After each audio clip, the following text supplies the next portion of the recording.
اعوذ باللہ من الشیطان الرجیم بسم اللہ الرحمن الرحیم رب اشرح لی صدری ویسر لی امری واحلل عقدۃ من لسانی یفقہوا قولی۔ الصلاۃ والسلام علی اشرف الانبیاء والمرسلین واہل بیتہ الطیبین الطاہرین المعصومین المنتجبین المکرمین الحر المیامین واللعنۃ الدائمۃ علی اعدائہم اجمعین من یوم عداوتہم الی یوم لقاء اللہ۔ آج ماہ مبارک رمضان کی 2 تاریخ اور مختصر سے عرائض کے ساتھ آپ مومنین کرام کی خدمت میں چند خاص باتوں کے ساتھ حاضر ہیں۔ ائمہ طاہرین علیہم السلام کی طرف سے ماہ مبارک رمضان میں دنوں میں اور راتوں میں پڑھی جانے والی مختلف دعائیں کہ راتوں کے مختلف اعمال یا دنوں کے مختلف اعمال کے نام سے ملتے ہیں، جس میں سے 30 دنوں کی الگ الگ دعا معصومین علیہم السلام سے نقل ہوئی ہے، جس میں سے آج دوسری دعا کی طرف ہم مختصر انداز میں اشارہ کریں گے کہ جس میں معصوم علیہ السلام فرماتے ہیں کہ اگر تم اللہ تبارک و تعالیٰ سے ماہ مبارک رمضان کے دوسرے دن توجہ کرنا چاہتے ہو، خدا سے بات کرنا چاہتے ہو، تو وہ اس انداز میں گفتگو کرو۔ عام طور پر کیا ہوتا ہے، ہم ہر عمل سے پہلے ایک نیت کرتے ہیں اور وہ نیت قربت الہی کی ہوتی ہے۔ ہر عمل، ہر عبادت سے پہلے اگر اس نیت کو نہ کیا جائے تو وہ عمل، وہ عبادت ضائع ہے، اور وہ کیا ہے؟ قربت الہی کی نیت، اللہ تبارک و تعالیٰ کی قرب کی نیت، اللہ تبارک و تعالیٰ کی رضا اور اس کے ساتھ نزدیک ہونے کی نیت کی جاتی ہے، اور خدا سے طلب کیا جاتا ہے کہ اے خدایا ہمارے اس عمل کے ذریعے سے ہمیں اپنا قرب عطا فرما، اپنی نزدیکی عطا فرما، جو کہ اس دعائے دوم، روز دوم کے اندر بھی بیان کیا جا رہا ہے۔ معصوم فرماتے ہیں خدا سے یوں دعا کرو، اللہم قربنی فیہ الی مرضاتک، اے خدایا تو ہمیں اس دن میں اپنا قرب، اپنی رضا عطا فرما، قربنی ہمیں قریب کر دے، الی مرضاتک اپنی رضا کے پاس کر دے، یعنی ایسی قربت عطا فرما کہ جس میں تیری رضا بھی ہو، ہم تیری رضا کے نزدیک ہو جائیں، جس امر سے تو راضی ہے ہم اس کے بالکل نزدیک ہو جائیں۔ وَجَنِّبْنِي فِيهِ مِن سَخَطِكَ وَنَقِمَاتِكَ، اے خدایا ہمیں اس دن ہر طرح کی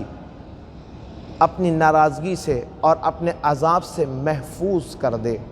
اے خدایا ہمیں اپنی ناراضگی سے محفوظ کر دے۔ خدائے وحدہ لا شریک کی بارگاہ میں اگر ہم اس طرح سے دعا کر رہے ہوں تو پھر وَوَفِّقْنِي فِيهِ لِقِرَاءَةِ آیَاتِكَ، اور اس دن میں اے خدایا ہمیں توفیق عطا فرما دے کہ ہم تیرے کتاب الہی کی تلاوت کریں، یعنی ماہ مبارک کے دنوں میں اللہ تبارک و تعالیٰ سے انسان یہ دعا کر رہا ہے کہ اے خدایا مجھے تو اپنی کتاب کی تلاوت کی توفیق عطا فرما دے،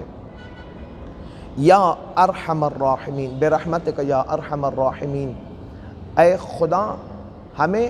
اپنی اس رحمت واسعہ کے ذریعے سے کہ جو تو سب سے زیادہ رحم کرنے والا ہے، رحم کرنے والوں میں سے ہم پر رحم فرما۔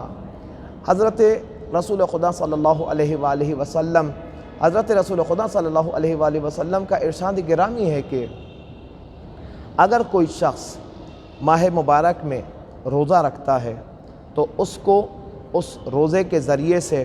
خدا وحدہ لا شریک 7 مختلف نتائج سے مزین فرماتا ہے۔ ماہ مبارک رمضان کے روزوں کے رکھنے کا پہلا بہترین اثر انسان کے اوپر یہ پڑتا ہے کہ خدا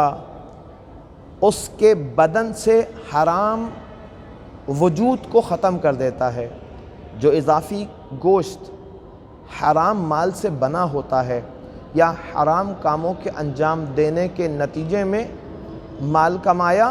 اور اس مال سے جو کچھ کھایا اور اس کھانے سے جو ہمارے جسم میں حرام گوشت بنا ہوتا ہے، ماہ مبارک کے رمضان کے روزوں کے ذریعے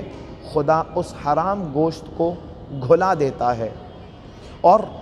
روزے کا ان 7 اثرات میں سے دوسرا اثر یہ ہے کہ اللہ تبارک و تعالیٰ اپنی قربت عطا فرماتا ہے۔ ابھی ہم نے روزے دوم کے روز پڑھی جانے والی دعا کے پہلے جملے پر غور کیا تھا کہ اللہ کی قربت ہم طلب کر رہے تھے خدا سے، اور روزے کے ذریعے سے اثر پڑنا جو انسان کے وجود پر اثر پڑتا ہے، آثار روزہ جو کہ 7 ہیں میں سے دوسرا اثر یہی ہے کہ اللہ انسان کو تقرب عطا فرماتا ہے، اپنی رحمت کی طرف تقرب عطا فرماتا ہے۔ اور اللہ تبارک و تعالیٰ کا رسول فرماتا ہے کہ تیسرا وہ بڑا اثر کہ جس اثر کے ذریعے سے انسان رحمت الہی میں داخل ہوتا ہے، وَيُكَفِّرُ خَطِيئَتِ اللہ تعلم ان الکفار، اس کے تمام تر خطاؤں کو خداوند تبارک و تعالیٰ روزے کے ذریعے سے معاف کر دیتا ہے۔ وَيُحَوِّنُ، چوتھا اثر، وَيُحَوِّنُ عَلَيْهِ سَكَرَاتِ الْمَوْتِ،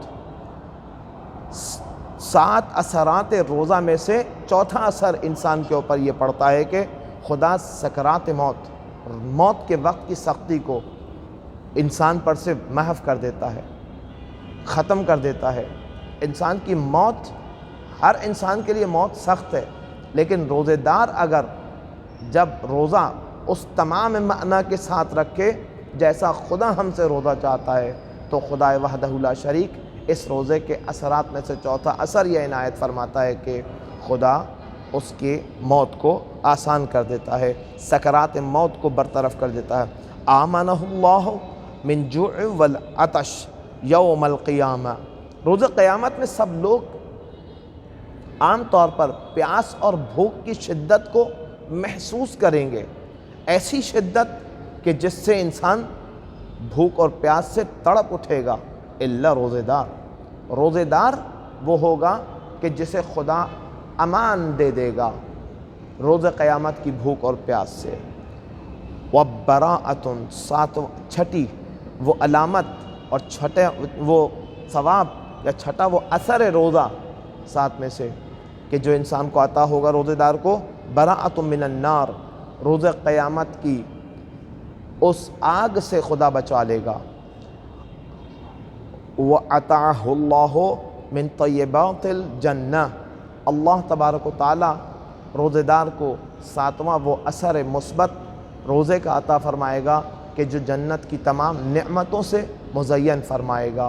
خدا وحدہ لا شریک کی بارگاہ میں دعا یہ ہے کہ اللہ ہم سب کو اپنے ان تمام روزوں کو ایسا روزہ رکھنے کی توفیق عطا فرمائے کہ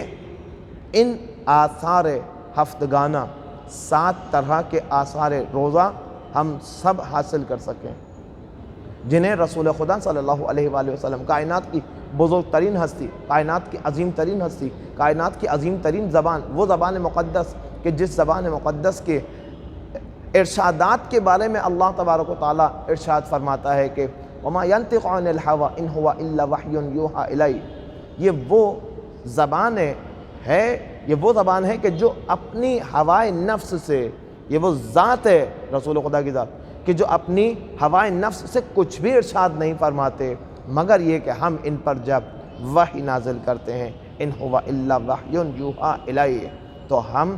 جب ان پر وحی نازل کرتے ہیں تو یہ اپنی زبان کو، اپنے لبوں کو جنبش دیتے ہیں۔ خدا وحدہ لا شریک کی بارگاہ میں ان مبارک دنوں میں اور اس ماہ کے ان مبارک راتوں میں خدا سے ہم اور آپ کو چاہیے کہ تضرع اور زاری کے ساتھ اپنے روزوں کی کامیابی کے ساتھ قبولیت کی دعا کریں اور ہر طرح کے آثار سوء شیطانی سے محفوظ رہنے کی دعا کریں اور خدا کی اطاعت میں داخل ہونے اور کامل طریقے سے اس مہینے میں پریکٹس کر لینے کے بعد پوری سال اور پوری عمر اس عبادت میں، اس طرح کی عبادت میں، خدا کی اطاعت میں داخل رہنے کی توفیق عطا فرمائے۔ وآخر الدعوانا ان الحمد للہ رب العالمین۔